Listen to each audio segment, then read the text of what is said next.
بسملا ومحمدلا ومصليا ومسلما أما بعد قال الله تبارك وتعالى في كتابه المجيد والفرقان الحميد أعوذ بالله من الشيطان الرجيم بسم الله الرحمن الرحيم ما كان محمد أبا أحد من رجالكم ولكن رسول الله وخاتم النبيين وكان الله بكل شيء عليما عن ابي هريره رضي الله تعالى عنه قال قال رسول الله صلى الله عليه وسلم فضلت على الانبياء بست اوتيت جوامع الكلم ونصرت بالرعب واحلت لي الغنائم وجعلت لي الارض مسجدا وطهورا وأرسلت إلى الخلق كافة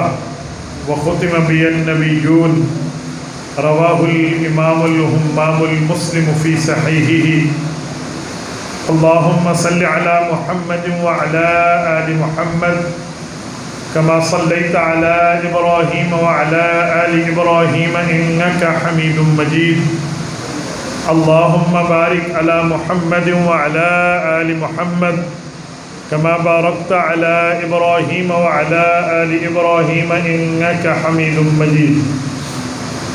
معزز دوستو، اللہ تعالیٰ آپ کا اور ہمارا یہاں آنا قبول فرمائے. میں ترتیب وقت کے اعتبار سے وقت سے 1 گھنٹہ پہلے پہنچ گیا تھا. میرا وقت 10:30 سے 11:30 ہے اور میں 9:30 آپ کے پاس تھا. اب میری وقت پورے ہونے سے صرف اور صرف 8 سیکنڈ باقی ہے. نہیں، میں احسان نہیں بتا رہا ہوں، میں صرف معاملہ بتا رہا ہوں کہ ہماری اسٹیجوں کی کمزوریاں اتنی ہیں. میں نو لیٹ اور نو ویٹ پہ چلتا ہوں اور پورے ملک میں اللہ تعالیٰ کے فضل سے اللہ کوئی ایمرجنسی نہ دے، تکلیف نہ دے، لیکن بعض اوقات اس پر افسوس ہوتا ہے. مجھے بتائیں 11:30 ہے تو میں اسی ترتیب سے چل کے آؤں، مجھے اعتراض نہیں.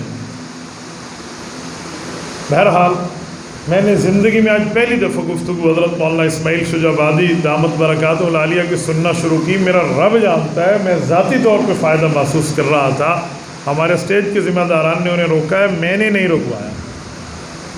رکوایا. کہیں آپ سمجھیں اتنے حضرت مولانا کے لیے مجھے ذاتی طور پہ آج 2 باتوں کو ان کی گفتگو میں فائدہ ہوا کہ 1974 کی اسمبلی میں ہندو جو تھا ممبر وہ سندھ سے تھا اور جو عیسائی تھا اس کا تعلق پنجاب سے تھا. یہ ان کی گفتگو سے ذاتی طور پہ مجھے فائدہ ہوا. بہرحال اللہ تعالیٰ عافیت کا معاملہ فرمائے.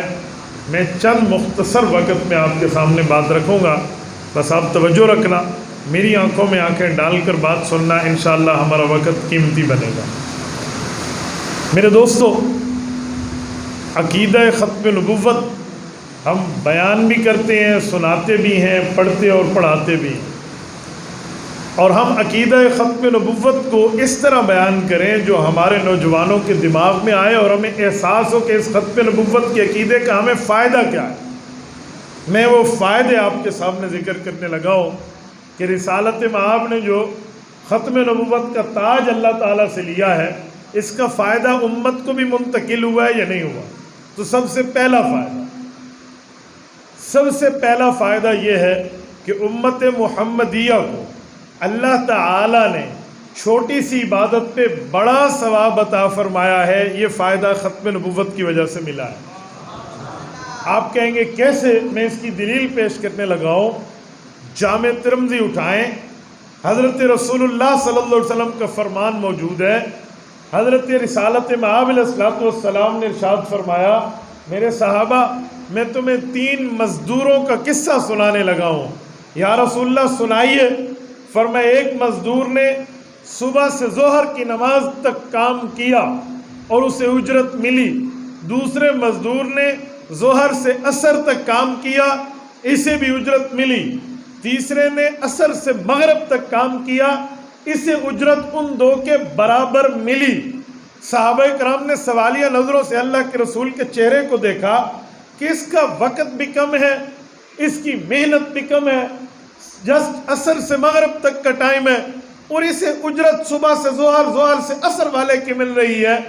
تو نبی علیہ السلام نے بتایا کہ یہ کسی مزدور کی بات نہیں ہے، کسی مستری کی بات نہیں ہے، کسی جگہ کنسٹرکشن میں کام کرنے والے کارندوں کی بات نہیں ہے، بلکہ امت موسیٰ علیہ السلام، امت عیسیٰ علیہ السلام اور امت محمد کی طرف اشارہ ہے کہ پچھلی امتوں کو وقت بھی بڑا ملا، محنت بھی زیادہ کرنی پڑی، عبادت بھی زیادہ کرنی پڑی، لیکن امت محمدیہ کو وقت عصر سے مغرب تک ملا ہے، لیکن انہیں ثواب ان کے برابر مل رہا ہے۔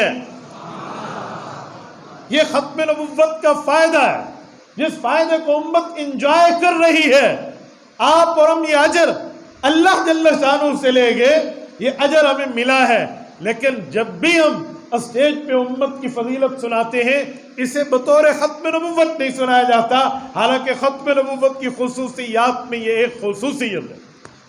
آئیے امت محمدیہ کو ختم نبوت کی وجہ سے دوسرا فائدہ کیا ملا، دوسرا مرتبہ کیا ملا، اللہ جل شانہ نے اس امت کو فوائد کیا عطا فرمائے۔ میرے دوستو، ہر وہ مشکل مسئلہ جس کو پچھلی امتوں کے لوگ مشکل سمجھتے تھے، وہ امت محمدیہ کے لیے آسان سے آسان ترین بنا دیا گیا۔ آپ کہیں گے مثلا اس کی کاؤنٹنگ کر لیں، شمار کر لیں، کئی چیزیں ہیں۔ اگر آپ پچھلی امتوں کی بات لیں، فَاقْتُلُوا أَنفُسَكُمْ ذَلِكُمْ خَيْرٌ لَكُمْ عِنْدَ بَارِئِكُمْ فَتَابَ عَلَيْكُمْ، اس آیت کی شرح اٹھائیے، سورت نمبر 2 سورت البقرہ ہے، اور رب کریم نے اس آیت میں پچھلی امتوں کی بات بیان فرمائی کہ پچھلی امتوں کے لوگوں کے اگر گناہ ہو گیا، جیسے امت موسیٰ علیہ السلام، غلطی ہو گئی، نافرمانی ہو گئی، اور ان سے اللہ جل شانہ کی بات پہ عمل کرنے میں مسٹیک ہو گئی، تو پھر اس کی توبہ اللہ نے ان کے اوپر رکھی کہ جنہوں نے اس گناہ کا ارتکاب کیا ہے، وہ شرک جیسے معاملات، نافرمانی پیغمبر جیسے معاملات، یہ دونوں جن سے گناہ ہوا اور جن سے نہیں ہوا، یہ ایک میدان میں جمع ہو جائیں، اور جن سے گناہ نہیں ہوا وہ تلوار ہاتھ میں لیں، اور جن سے گناہ ہوا ہے ان کی گردن قلم کر دیں۔ یہ قتل ہو جانا ان کے لیے توبہ کی قبولیت کا اشارہ ہوگا۔ فَاقْتُلُوا أَنفُسَكُمْ ذَلِكُمْ خَيْرٌ لَكُمْ عِنْدَ بَارِئِكُمْ، تمہارے رب کے ہاں تمہیں معافی، مغفرت، توبہ کی سرٹیفکیٹ اور تمہاری مغفرت کا مجدہ تمہیں تب سنایا جائے گا جب تم ان کے ہاتھوں قتل ہو جاؤ گے جنہوں نے وہ گناہ نہیں کیا۔ آپ امت محمدیہ کے لیے دیکھیں، یار شرک سے بڑا گناہ تو کوئی نہیں ہوگا، لیکن اس کے لیے بھی معافی ہے۔ رسالت آپ کے دل اقدس کی دکھانے کے معاملات ہیں، لیکن اس کے لیے بھی معافی ہے۔ آپ کہیں گے کیسے؟ آپ اٹھا کے دیکھ لیں، رب کریم نے معافی اور توبہ کو بیان فرماتے ہوئے فرمایا اعلان کر دیجئے، فَقُلْتُ اسْتَغْفِرُوا رَبَّكُمْ إِنَّهُ كَانَ غَفَّارًا، فرمایا لوگو تم اللہ سے معافی طلب کرو، اللہ سے مغفرت طلب کرو، اللہ سے معافی مانگو، رب کریم تمہارے گناہوں کو معاف کر دے گا۔ بلکہ ایک جگہ فرمایا فَاتَّبِعُونِی، پاک پیغمبر کی اتباع کرو، وَيَغْفِرْ لَكُمْ ذُنُوبَكُمْ، اللہ تمہارے گناہ معاف فرما دے گا۔ اس سے پتہ چلا امت محمدیہ کو یہ جو نعمت ملی ہے، گناہ ہو گیا ہم معافی مانگ لیں، اس نعمت کو ہم انجوائے کر رہے ہیں، وجہ رسول اللہ کی ختم نبوت ہے۔ میرے ساتھیوں، تیسرے نمبر پہ چلتے ہیں۔ امت محمدیہ کو خصوصیت کی بنیاد پر یہ بات کہاں سے ملی؟ میں ایک مثال دینے لگا ہوں، ذرا توجہ رکھنا۔ پچھلی امتوں کے لوگوں کو حکم تھا عبادت کرنی ہے، ہمیں بھی حکم ہے عبادت کرنی ہے، پر بڑا فرق ہے۔ ان کی عبادت کے لیے مقام اور باؤنڈریز متعین تھے، انڈرسٹوڈ ہے، آپ نے اس جگہ عبادت کرنی ہے، اس باؤنڈری سے آپ آؤٹ ہو گئے، اس جگہ سے آپ باہر چلے گئے، اس مقام سے آپ آگے نکل گئے، آپ کی عبادت قبول نہیں ہوگی۔ وہ مقام کیا ہے؟ آپ کا معبد خانہ، عبادت گاہ، جس جگہ آپ نے عبادت کرنی ہے، وقت کے نبی نے عبادت گاہ قرار دے دی، وہی عبادت۔ آپ لیٹ ہو گئے ہیں، آپ کی اس عبادت کا ٹائم چلا گیا تو اللہ کیا پوچھو گی آپ نے اس جگہ عبادت کیوں نہیں کی؟ آپ گھر میں نہیں کر سکتے، آپ راستے میں نہیں کر سکتے۔ آؤ ختم نبوت کے صدقے رب کریم نے ہمیں کیا مقام عطا فرمایا؟ ہمیں یہ مقام عطا فرمایا ہے کہ رسالت مآب علیہ الصلوۃ والسلام کی وجہ سے امت محمدیہ کی شان، مرتبہ، ویلیو، حیثیت یہ ہے کہ یہ امت جس جگہ پاک جگہ ٹھہر کے اگر عبادت کرنا چاہے رب کریم قبول فرماتے ہیں. مجبوری ہے مسجد نہیں جا سکا, سفر کی جلدی تھی, بیماری کی وجہ تھی, کوئی اور ریزن تھی, اس بنیاد پہ مسجد نہیں آیا. اس نے نماز گھر میں پڑھ لی, نماز ہسپتال میں پڑھ لی, نماز راستے میں پڑھ لی. اگر یہ کشتی پہ سوار ہے نماز اس نے پانی پہ پڑھ لی. موجودہ جدید ٹریولنگ کو دیکھیں, اگر ہم آج کے دور کو اٹھائیں, ہم فلائٹ پہ ہیں, ہمارا گھنٹوں گھنٹوں کا سفر ہے, ایک ایئرپورٹ سے دوسرے ایئرپورٹ تک ہم نے پہنچنا ہے. اس جگہ ہمارے اوپر عبادت کا وقت آ گیا ہے, ہم قبلہ رخ ہوں, ہم جہاد میں بھی عبادت کریں, ہماری نماز قبول ہو جائے. میرے دوستو, یہ چیز ہمیں کیوں ملی ہے, یہ مقام ہمیں کیوں ملا ہے, یہ مرتبہ ہمیں کیوں ملا ہے, امت محمدیہ کو یہ درجہ کیوں ملا ہے؟ اس کی وجہ میرے پاک نبی کی ختم نبوت ہے, اس کی وجہ میرے پاک نبی کی ختم رسالت ہے, اس کی وجہ میرے پاک نبی کی ختم پیغمبری ہے کہ امت محمدیہ کو یہ مرتبہ ملا. آؤ میں چوتھا مرتبہ پیش کر رہا ہوں. امت محمدیہ کو رب کریم نے جو مرتبہ دیا, میں چوتھے نمبر پہ دلیل پیش کر رہا ہوں. پچھلی امت کے لوگوں کو اگر پاکی کے لیے حکم پانی کا موجود ہے, امت محمدیہ کی یہ فضیلت ہے. رسول پاک صلی اللہ علیہ وسلم نے حدیث پاک میں جسے جعلت لی الارض مسجدا وطہورا میں اشارہ فرمایا ہے, وہ چوتھے نمبر پہ دلیل یہ ہے کہ امت کے لوگوں, اگر تمہیں پاکی حاصل کرنی ہے, اگر تمہیں نجاست خفیفہ یا نجاست غلیظہ, آپ بے وضو ہو یا بے غسل ہو, آپ نے وضو کرنا ہے, آپ نے غسل کرنا ہے, آپ کو پانی چاہیے. قرآن کریم کہتا ہے فَلَمْ تَجِدُوا مَاءً, حالات ایسے پیدا ہو جاتے ہیں, معاملہ ایسا ہو جاتا ہے, موسم کی دقت و شدت و حدت ہے, یا آپ کی بیماری ہے, یا کسی ظالم نے پانی پہ قبضہ کیا ہے, آپ پانی تک نہیں پہنچ سکتے,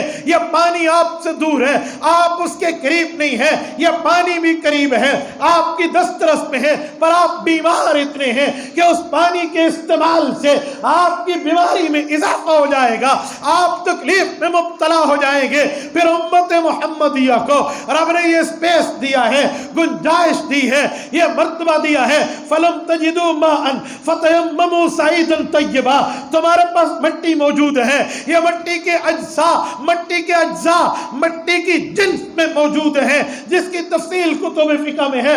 وہاں سے آپ نے تیمم کرنا ہے. التیمم ضربتان, ضربۃ للوجہ وضربۃ للیدین. آپ نے دو کام کرنے ہیں, ایک مرتبہ مٹی پہ ہاتھ مار کے چہرے پہ پھیرنا ہے, دوسری مرتبہ مٹی پہ ہاتھ مار کے اپنی دونوں کونیوں سمیت بازو پہ کرنا ہے. تو پھر کیا ہو جائے گا؟ فرمایا تم پاک تصور ہوگے اس وقت تک جب تک تمہیں پانی پہ دسترس نہیں ہوتی, جب تک تمہیں پانی پہ قدرت نہیں ہوتی, جب تک تم پانی استعمال نہیں کر سکتے, تب تک یہ تمہارا تیمم تمہارا غسل ہے, تمہارا تیمم تمہارا وضو ہے, تمہارا تیمم تمہاری پاکیزگی ہے. یہ نعمت, یہ عزت, یہ مرتبہ, یہ درجہ, یہ شان, یہ ویلیو امت محمدیہ کو ہے. اور امت محمدیہ اس مرتبے کو آج انجوائے کرتی ہے تو وجہ حضور پاک کی ختم نبوت ہے. میرے ساتھیوں, میرے پاک پیغمبر کی ختم نبوت کی وجہ ایک اور دینے لگا ہوں, توجہ رکھیے. رسالت مآب نے اپنی ختم نبوت کی خصوصیت میں اس بات کو بیان فرمایا ہے. فرمایا اوتیت جوامع الکلم, رب نے مجھے کلمہ جامعہ دیا ہے. بورے والا ضلع وہاڑی کے دوستو, کلمہ کسے کہتے ہیں, کلمہ جامعہ کسے کہتے ہیں, میں شارٹ ہینڈ میں اس کا آنسر دینے لگا ہوں. کلمہ کہتے ہیں ایک بات کرو, اس کا مطلب بھی ایک ہو.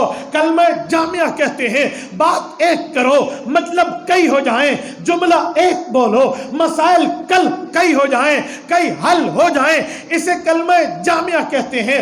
باقی انبیاء کی نبوت بر حق, میرے پاک نبی کی نبوت بر حق باقیوں کو ملا ہے, کلمات ملے ہیں, حضور پاک کو ملا ہے, جوامع الکلم ملا ہے. جوامع الکلم کا معنی کلمہ کمانا پچھلے انبیاء ایک مسئلے کے لیے ایک بات فرماتے، مسئلہ حل ہو جاتا، میرے پاک نبی ایک بات فرماتے ہیں، کئی مسائل حل ہو جاتے ہیں۔ آپ کہیں گے کیسے؟ میرے پاس کئی مثالیں ہیں، پر عوامی مجمع کو دیکھ کے میں پبلکلی ایگزامپل، عوامی مثال دینے لگا ہوں کہ میرے پاک نبی نے ایک لفظ فرمایا ہے، مسئلے حل ہو جاتے ہیں۔ آپ اٹھائیے حافظ ابن حجر عسقلانی رحمہ اللہ کی فتح الباری، آپ کی مرضی، امام قسطلانی کی ارشاد الساری، آپ کی مرضی، علامہ بدر الدین عینی کی عمدۃ القاری، آپ کی مرضی، یا ہمارے شیخ و مرشد شیخ المشائخ حضرت مولانا محمد زکریا کاندھلوی رحمہ اللہ کی آپ اٹھائیے الکنز المتواری، اس کے اندر وہ لکھتے ہیں اخذ منہ میتن او قال 60 مسئلتن، فرمایا پاک پیغمبر کی حدیثیں ایسی ہے، اس ایک حدیث سے جب بیان ہو جائے 60 سے لے کر 100 مسائل کا حل موجود ہوتا ہے۔ آپ کہیں گے کیسے؟ میں حدیث میں پیش کیے دیتا ہوں، دو چار جھلکیاں بھی آپ کی خدمت میں رکھتا ہوں۔ حضرت انس ابن مالک ہیں، ان کے چھوٹے بھائی ہیں عبید، ان کا نام ہے عبید اللہ، انہیں کہتے ہیں آپ یہ بیمار ہوئے۔ ایک روایت ہے بیمار ہونے کی وجہ یہ تھی، انہوں نے ایک پرندہ پالا تھا جسے بلبل کہتے ہیں، وہ پرندہ فوت ہو گیا۔ رسالت میں آپ کو پتہ چلا، حضور پاک حضرت انس کے پاس پہنچے ہیں، ان کے بھائی کے پاس جانے کے لیے یہ کتاب الادب میں امام بخاری روایت لائے ہیں، حضور پاک گئے ہیں، وہ چھوٹا بچہ، معصوم بچہ، بالکل کم عمر نابالغ بچہ، وہ حضور پاک کے سامنے آیا، پریشان تھا، میں نے بلبل پالی تھی، وہ فوت ہو گئی۔ امام بخاری فرماتے ہیں اللہ کے رسول نے اسے دیکھا، فرمایا یا ابا عمیر ما فعل النغیر، ابو عمیر تیری بلبل کو کیا ہوا؟ فرمایا یہ لفظ تو ایک ہے، تیری بلبل کو کیا ہوا ابو عمیر؟ لیکن اس سے حافظ ابن حجر کہتے ہیں اخذ منہ 100 مسئلتن، 100 مسائل کا استنباط ہو سکتا ہے۔ کہتے ہیں کیسے؟ کہ پہلی بات سامنے آئی، بندہ نابالغ ہے، چھوٹا بچہ ہے، معصوم بچہ ہے، ابھی شادی نہیں ہوئی، اور شادی ہوتی پہلے بالغ ہوتا، پھر شادی ہوتی، پھر اولاد ہوتی، پھر بچہ اور بچی پیدا ہوتے، پھر یہ ان کا ابا بنتا۔ ابھی شادی نہیں ہے، ابھی بالغ نہیں ہے، ابھی بڑا نہیں ہے، ابھی اولاد نہیں ہے، پر اس سے پہلے حضور نے اس کی کنیت رکھی ہے یا ابا عمیر۔ پتہ چلا نابالغ کی کنیت رکھنا جائز ہے، پتہ چلا شادی سے پہلے کنیت رکھنا جائز ہے، پتہ چلا اولاد سے پہلے کنیت رکھنا جائز ہے۔ پھر حضور نے فرمایا ما فعل النغیر، تیری بلبل کا کیا ہوا؟ یہ لفظ تسلی ہے کہ پتہ چلا کسی کا صرف بیٹا، بیٹی، ابا، اماں، کوئی مرد، کوئی انسان فوت ہو تو تعزیت بنتی ہے، کہ نہیں نہیں اس کا کسی قسم کا نقصان ہو تعزیت بنتی ہے، چاہے جانور فوت ہو جائے، چاہے پکھی پرندہ فوت ہو جائے، اس کو دلاسا دینے کے لیے، تسلی کے الفاظ کے لیے رسالت میں آپ نے سفر کیا ہے۔ پتہ چلا آج کے دور میں کسی کی بکری، اللہ نہ کرے کسی گائے بھینس فوت ہو جائے، تعزیت کا سفر کرنا مسنون بنتا ہے۔ پھر پتہ چلا اس حدیث پاک سے مسئلہ نکلا کہ صرف بڑوں کے پاس نہیں جاتے، چھوٹوں کے پاس بھی سفر کرنا پڑے تو سفر کیا جا سکتا ہے۔ پھر پتہ چلا رسالت میں آپ نے بچے سے بچے کی زبان میں بات کی ہے۔ کوئی بڑا آدمی یوں نہیں کہہ سکتا کہ میں چھوٹے بچے سے کیا بولوں، نہیں نہیں، اس کا کائنات کا سب سے بڑا رتبہ انبیاء کا، انبیاء میں سب سے بڑا رتبہ خاتم الانبیاء کا، امام الانبیاء کا، انہوں نے بچے سے بچے کی زبان میں بات کی ہے۔ تو پتہ چلا بچوں سے پیار کرنے کے لیے بچے کی زبان میں بات ہو سکتی ہے۔ پھر یہ جگہ یہ حرم ہے، حرم میں تو شکار منع ہے۔ کہتے پتہ چلا حرم مدنی اور ہے، حرم مکی اور ہے۔ حرم مکی میں شکار منع ہے، یومی ایمان منع ہے، اشارہ منع ہے۔ اگر آپ نے وہاں مثل ما قتل من النعم، آپ نے کوئی وہاں شکار کر لیا، اس کی مثل صدقہ کرنا واجب ہو جاتا ہے۔ لیکن یہ حرم مدینہ ہے، اس میں شکار کی گنجائش ہے۔ کہتے ہیں مسئلہ پتہ چلا کہ اگر ابا اپنی اولاد پر یوں خرچ کرے کہ انہیں جائز چیزیں کھیلنے کودنے کے لیے، انہیں جائز چیزیں ان کی فریشمنٹ کے لیے، انہیں جائز چیزیں بچوں کی خوشی کے لیے بطور کھلونا لے کر دے تو دینا جائز جائز ہے، کیونکہ یہاں بھی والد نے لکھ کر دیا تھا، کہتے ہیں مسئلہ پتہ چلا ما فعل النغیر، یہاں النغیر یہ فاعل ہے، اس سے نسبت غیر اللہ کی طرف ہے کہ تیری بلبل کیوں مری، حالانکہ ہونا چاہیے تھا اللہ نے کیوں ماری؟ فرمایا رب کی طرف نسبت نہیں ہے، غیر رب کی طرف نسبت ہے۔ تو پتہ چلا موت کی نسبت مجازن غیر اللہ کی طرف کرنا جائز ہے۔ جیسے بخار سے مرا، اور مارا تو خدا نے، ٹرک کے نیچے آ کے مرا، اور مارا تو اللہ نے، گولی سے مرا، مارا تو اللہ نے۔ کہتے نہیں نہیں، جو ہم نے غیر کی طرف نسبت کی ہے یہ مجازی نسبت ہے، یہ جائز ہے۔ تبھی تو حضور نے یہ نہیں فرمایا اوے اللہ نے تیری بلبل کیوں ماری، بلکہ فرمایا تیری بلبل خود کیوں مری۔ پتہ چلا اس کی موت کے حتف انف کی نسبت اس کی طرف کی ہے، تو غیر اللہ کی طرف مجازی نسبت کرنا یہ جائز ہے۔ یہ حدیث ایک ہے، مسئلے کئی ہیں۔ میرے پاک نبی کی ختم نبوت کی خصوصیت یہ ہے، باقی نبیوں کو کلمہ ملا ہے، حضور پاک کو کلمہ جامعہ ملا ہے۔ کلمہ کا معنی بات ایک ہو، مسئلہ ایک حل ہو، کلمہ جامعہ کا معنی حدیث ایک ہو، مسئلے کئی حل۔ مولانا جزاک اللہ، میری گفتگو کو سبق سمجھیے، توجہ میرے دوستو، میرے پاک نبی نے ختم نبوت کا وہ تاج لے کر آئے ہیں جس کی وجہ سے آج امت محمدیہ اتنی فضائل کو انجوائے کر رہی ہے۔ یہ ختم نبوت کی فضیلتیں ہیں۔ آگے آئیے، میرے پاک نبی کی فضیلت، باقی انبیاء رسولا الی بنی اسرائیل، رسولا الی قبیلۃ، رسولا الی قریۃ، رسولا الی بلد، رسولا الی قوم۔ باقی انبیاء یہ نبی ہیں جسٹ فار فیملی، اپنے عوام کے لیے، برادری کے لیے، قوم و قبیلے کے لیے، اپنے علاقے والوں کے لیے، اہل زبان و اہل لسان کے لیے۔ لیکن میرے پاک نبی ارسلت الی الخلق کافہ، پوری کائنات کے نبی ہیں۔ بعثت الی الاسود والاحمر، ہر کالے اور گورے کے نبی ہیں، ہر جن اور انسان کے نبی ہیں، ہر اجمی اور عربی کے نبی ہیں۔ حضور پاک علیہ الصلوۃ والسلام کو یہ مقام ملا ہے، اور امت محمدیہ کو یہ مقام ملا کہ وہ حضور پاک کے نیابت میں ہر کالے اور گورے کو تبلیغ بھی کر سکتی ہے، تعلیم بھی دے سکتی ہے، ترغیب بھی دے سکتی ہے، دعوت بھی دے سکتی ہے۔ امت آج اس فضیلت کو انجوائے کر رہی ہے تو میرے نبی کی ختم نبوت کی وجہ سے کر رہی ہے۔ اور میرے ساتھیوں، میرے پاک نبی کی ختم نبوت کا مقام اور مرتبہ یہ ہے کہ میرے پاک نبی کو رب کریم نے وہ رتبات، مرتبات، درجات، معجزات، حیثیت وہ دی ہیں جو کسی اور کو نہیں ملی۔ آپ کہیں گے کیسے؟ فرمایا احلت لی الغنائم، کیا معنی؟ فرمایا جنگ ہوتی تھی، جہاد فی سبیل اللہ کا فریضہ سر انجام دیا جاتا، جو مال کفار سے لیا جاتا اس مال کے لیے پچھلی امتوں میں حکم یہ تھا کہ اسے چوک پہ رکھ دو، چوراہے پہ رکھ دو۔ کیوں بھائی؟ کوئی لوٹ کے لے جائے گا؟ نہیں، اب تمہارے تقوی کا امتحان ہے، اب تمہاری اخلاص نیت کو جانچا جائے گا۔ کہ کیسے؟ کہ جو تم نے مال اکٹھا کیا وہ چوک پہ رکھ دو، اگر اللہ نے آسمان سے آگ بھیجی اور وہ جل کے بھسم ہو گیا، سمجھ جاؤ تمہارا جہاد جہاد تھا، اور اگر وہ نہ جلا، آسمان سے آگ نہ آئی، وہ جہاد نہیں، فساد ہے۔ تو یوں جہاد فی سبیل اللہ کا پیمانہ بن گیا تھا امم سالفہ، امم سابقہ میں۔ میرے پاک نبی کی شریعت، میرے پاک نبی کی ختم نبوت، میرے پاک نبی کی ختم رسالت، فرمایا احلت لی الغنائم، میرے اللہ نے میری امت پہ رحم اور کرم کیا، فضل و احسان و امتنان کیا۔ میرے اللہ نے کرم یہ فرمایا احلت لی الغنائم، فرمایا احل الحلال، حلالوں میں بھی سب سے اعلیٰ حلال امت کو مال غنیمت دیا۔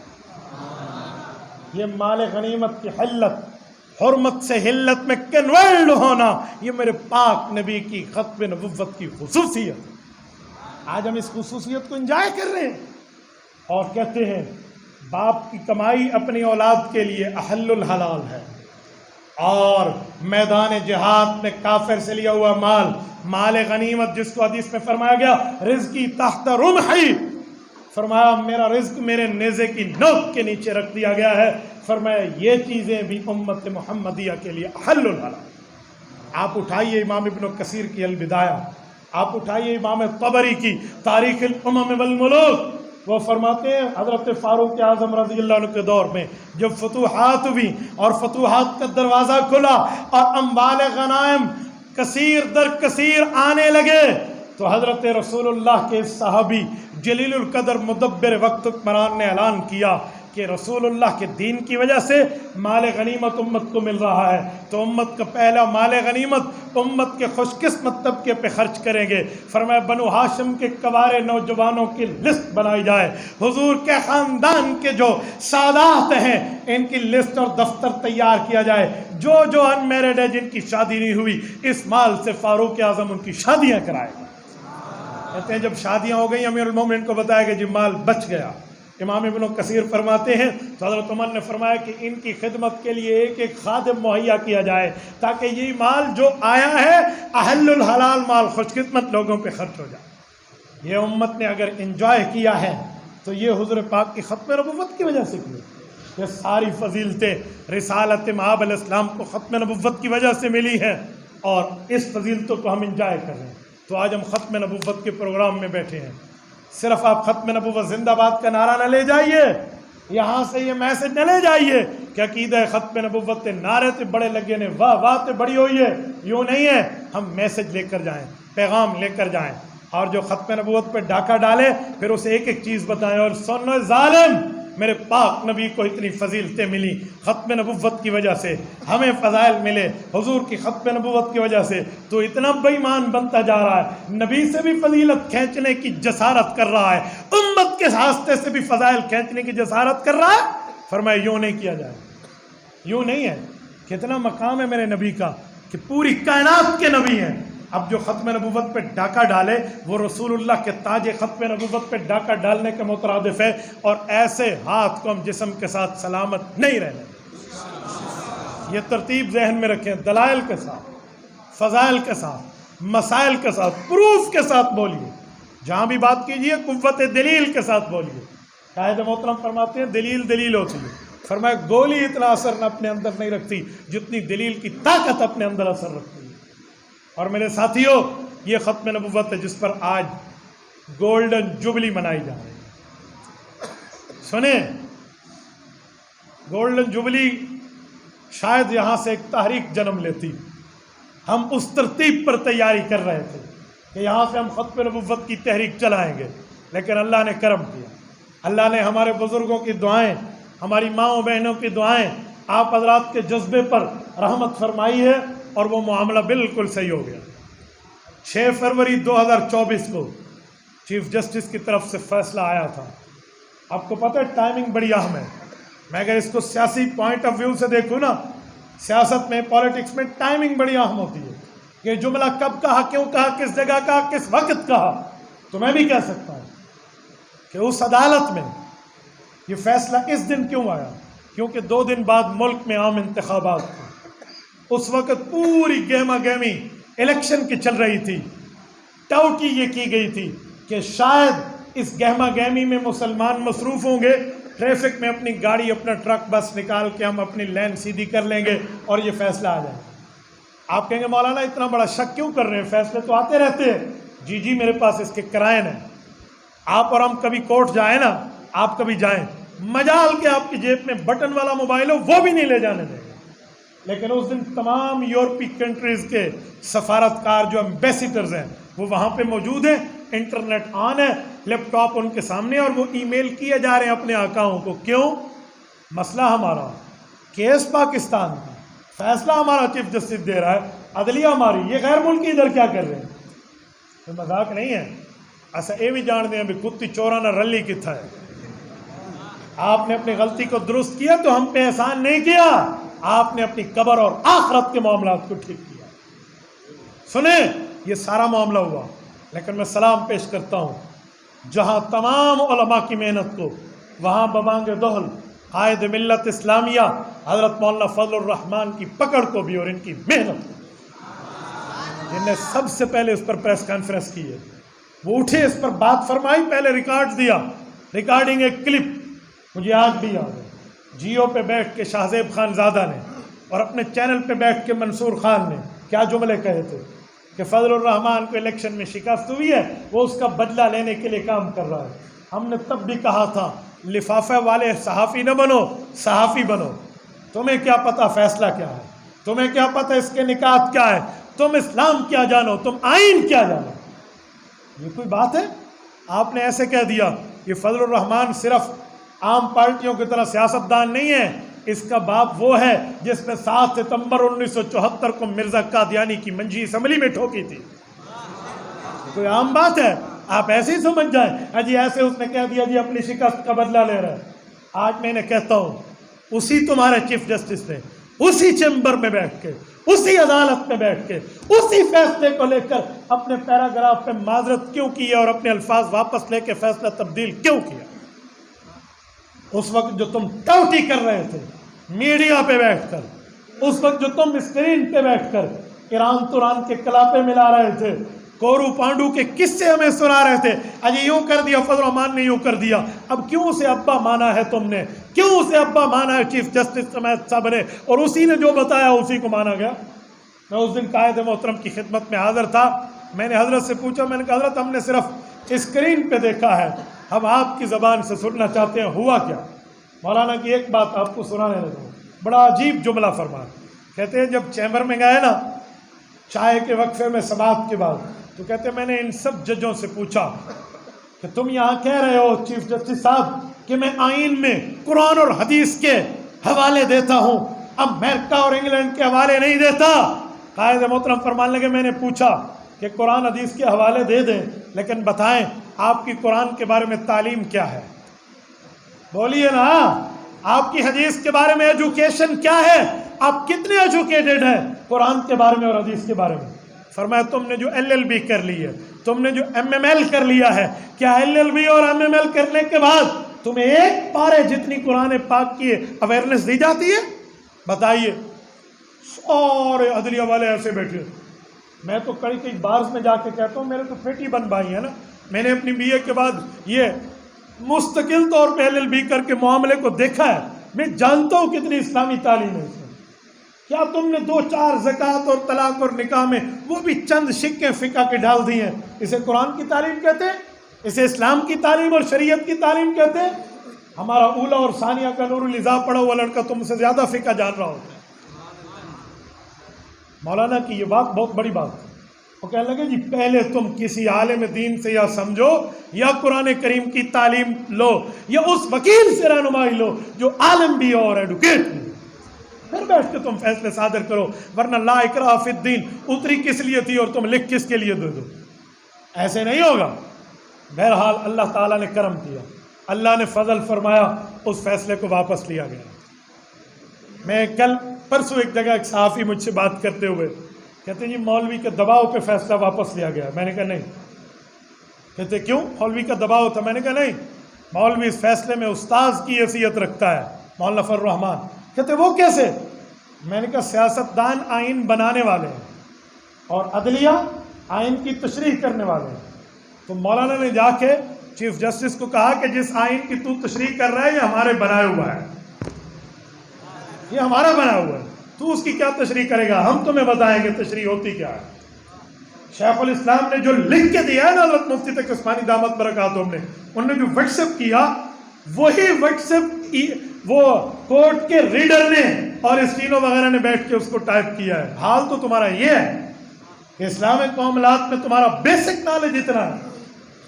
تو میرے دوستو، اس لیے میں نے کہا کہ مولوی وہاں استاذ بن کے ٹھہرا تھا۔ اور ایک بات بڑے میں کھلے دل سے کہتا ہوں، کسی کو اچھی لگے چاہے بری لگے، حق ہے تو ڈنکے کی چوٹ پہ کہیں گے۔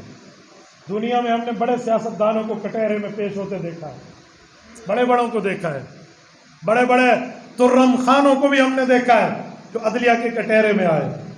کسی پہ چوری کا الزام ہے، کسی پہ کرپشن کا الزام ہے، کسی پہ 2 نمبری کا الزام ہے۔ میں سلام پیش کرتا ہوں مفتی محمود کے لخت جگر کو، جو 72 سالہ زندگی میں پہلی مرتبہ عدالت آیا ہے تو حضور پاک کا وکیل بن گیا ہے۔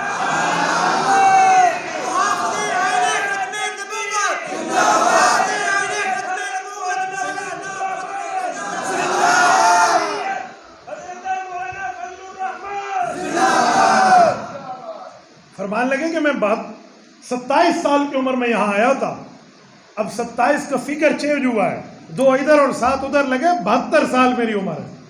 کہتے ہیں زندگی میں پہلی مرتبہ کسی عدالت میں آیا ہوں، لیکن الحمدللہ کسی الزام پہ نہیں، ختم نبوت کا پھریلا اٹھا کے آیا. اس سے بڑی اجلی قیادت آپ کو اور کیا چاہیے؟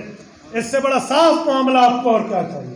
میرے ساتھیوں، اسی پر گولڈن جبلی ہم منانے کے لیے عالمی مجلس تحفظ ختم نبوت اور جمعیت علماء اسلام سمیت تمام دینی اور مذہبی تحریکیں، تمام کارکنان، علماء، بزرگ، جتنے سیاستدان، شعراء، زعماء، رؤساء، تمام کے تمام یہاں پہنچ رہے ہیں. تو آپ حضرات اس پر کوشش نہیں، ہمت کے ساتھ یہ معاملہ طے کیجئے. اور آپ حضرات آئیں گے نہیں آئیں گے؟ نہیں، پرچیاں آ رہی ہیں. اس پرچی آنے کا یہ مطلب تھوڑی ہے کہ آپ مجھے جواب نہ دیں. آئیں گے نہیں آئیں گے؟ جتنے بیٹھے ہیں سب دوست ہاتھ کھڑا کر کے وعدہ کریں اگر آپ آنا چاہتے ہیں ختم نبوت کے لیے آؤ گے، ہمارے پاکستان کے گراؤنڈ کو بھرو گے، اس کے لیے محنت کرو گے، گلی گلی جاؤ گے، چوک چوک جاؤ گے، چوراہے چوراہے جاؤ گے. جزاکم اللہ. اس کے لیے بچوں کو، اپنے گھر کی چھوٹی بچیوں کو بتاؤ، خواتین کو بتاؤ تاکہ وہ گھر پہ بیٹھ کے مصلی پہ بیٹھے. اور انشاءاللہ ہمارا مرد اپنی خواتین کی نمائندگی کرنا جانتا ہے. ہم وہاں باجے اور باجیوں والے نہیں ہیں، ہم مردانگی کی طاقت پہ انشاءاللہ آئیں گے، چلیں گے انشاءاللہ. یہاں پر آپ ذمہ دار مولانا ہارون صاحب، ہمارے مولانا عمر صاحب، باقی حضرات موجود ہیں. یہ ہمارے مبلغ صاحب جن کے نمبر بھی یہاں پینافلیکسز پہ مجھے بتا رہے تھے کہ لکھے ہوئے ہیں. آپ خود ان سے رابطہ کیجئے. کل یہ نہ کہنا جی ساتھ سے گزر گئی ہے اب مولوی صاحب تسی رابطہ نہیں کیتا سی ورنہ ساڑھا ارادہ تسی اینج نہیں کرنا. آپ نے خود اپنے آپ کو پیش کرنا ہے. کریں گے انشاءاللہ. جتنے حضرات بیٹھے ہیں چلیں گے. جزاکم اللہ. کنزہ نام کے معنی کیا ہے؟ یہ کنزہ لفظ بھی غلط لکھا ہوا ہے. کنز ہوتا تو چلو کنزہ اس سے بن جاتا خزانہ، لیکن لفظ تو صحیح لکھ کے بھیجے. حدیث پاک ہے جس کا میں مولا، حضور پاک علیہ السلام نے فرمایا حضرت علی اس کے مولا. بالکل حدیث پاک ہے، من کنت مولاہ فعلی مولا. الفاظ پر کوئی اعتراض نہیں ہے، معانی اور مطلب کا معاملہ ہے، وہ علماء سے آپ سمجھ لیجئے. عقائد کے بارے میں آپ بات کیجئے. بھائی عقائد کے بارے میں نے عقیدے پہ ہی تو بات کی، عقیدہ ختم نبوت پہ. مفتی صاحب آپ نے کہا کہ حضرت علی المرتضیٰ پر حضرت معاویہ کے دور میں لعنت کی جاتی تھی، صحیح مسلم کی حدیث میں موجود ہے.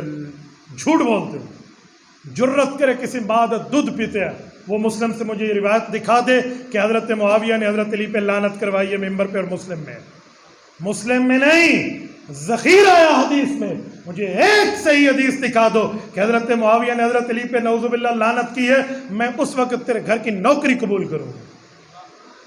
جس جیلم کی کوڑ کلی نے بکواس کی ہے نا، اسے کہے جی ہمیں فون پہ کہتے ہو کہ مجھے امی نے منع کیا، میں تمہارے سامنے بات نہیں کرتا، اور کمرے میں بیٹھ کے بکواس کرتے ہو نبی کے صحابہ پہ. ایک جگہ ذخیرہ حدیث پہ نہیں ہے. اور جس جگہ لعنت کا لفظ ہے وہاں حضرت معاویہ کا نام بھی نہیں ہے. اور وہاں پر تو کسی شخص کی بات ہے، کسی شخص کو اٹھا کر آپ رجلن کو حضرت معاویہ بنا دو گے. کوئی مذاق ہے؟ جھوٹ بولتے ہیں عوام کے سامنے. اگر اس طرح کی بات ہوتی کہ حضرت معاویہ نعوذ باللہ حضرت علی کو گالی دیتے تو پھر یہ میرے پہ اعتراض بعد میں آئے گا، مجھ سے سوال بعد میں ہوگا. علی کے شہزادے، جنتی نوجوانوں کے سردار حضرت امام حسن اور امام حسین رضی اللہ عنہ پہ سوال آئے گا کہ انہوں نے پھر ایسے شخص کے ہاتھ میں ہاتھ دے کر بیعت کیوں کی ہے، حکومت کیوں حوالے کی. تو اپنے باپ پہ غیرت کرتا ہے، اپنے باپ کے دشمن کے ساتھ نہیں بیٹھتا. امام حسن پر تمہیں کیا خیال ہے؟ امام حسن کیوں بیٹھے تھے؟ جھوٹ بولتے ہوئے. کم از کم لوگوں کے ایمان کو تو بچنے دو. مفتی صاحب آپ سے سوال کیا جاتا ہے، آپ فوراً جواب دیتے ہیں. کیا آپ کو مسائل یاد ہیں؟ بس آپ جیسے حضرات کی دعائیں ہیں تو اللہ تعالیٰ کو جواب دلا دیتے ہیں. تو اس میں میرے نظر بد لاؤ، ٹھیک ہے نا. حضرت ویسے کرنی صحابی تھے یا صحابی نہیں تھے اور کہاں ہیں؟ حضرت ویسے کرنی کی قبر پہ میں نے پچھلے مہینے فاتحہ پڑھا ہے. یہ سلالہ سلطنت عمان میں موجود ہے. اصل یمن کے تھے، سلالہ یمن کا ایریا تھا. عمان کے سلطان سعید نے اس کو اپنے قبضے میں لیا تھا، تو ان کی قبر مبارک وہاں موجود ہے. صحابی نہیں ہیں، تابعین میں بڑے تابعی ہیں. یزید کی تعریف کرنا تو چنگا لگتا ہے تو تسی تعریف کر لو. اسی کل بھی حسینی سی، اسی اج بھی حسینی.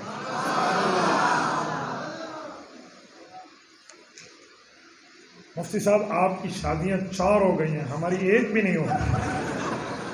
یہ سوال دیا یا درد دل سنایا؟ اچھا لکھے آگے کوئی وظیفہ بتا دیں، ہر نماز کے بعد 3 دفعہ پڑھو اے اللہ میری شادی کرا دے۔ جزاکم اللہ تعالی۔ اقول قولی ھذا واستغفر اللہ وآخر دعوانا ان الحمد للہ رب العالمین۔